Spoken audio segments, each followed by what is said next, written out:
Lunch menu ഒന്ന് നോക്കാം. കുഞ്ഞീരയുടെ ചോറ് എടുത്തിട്ടുണ്ട്. പിന്നെ എടുത്തത് വഴുതന വറുത്തതാണ്, മസാലയൊക്കെ പറ്റി വറുത്താണ്. ഇനി എടുത്തിട്ടുള്ളത് വാഴക്കൂമ്പ് തോരൻ.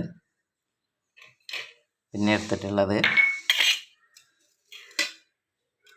പരിപ്പ് ഇളവൻ കറിയാണ് എടുത്തിട്ടുള്ളത്. പിന്നെ രസം എടുത്തിട്ടുണ്ട്. പിന്നെ പപ്പടം എടുത്തിട്ടുണ്ട്.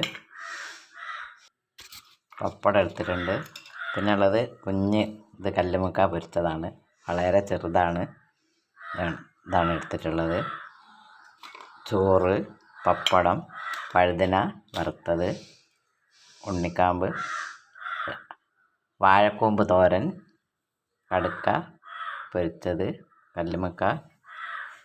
പിന്നെ എടുത്തിട്ടുള്ളത് ഒഴിച്ച് കറിയായിട്ട് പരിപ്പ് ഇളവൻ രസം. ഇത്രയാണ് ഇന്നത്തെ ചോറിനുള്ളത്.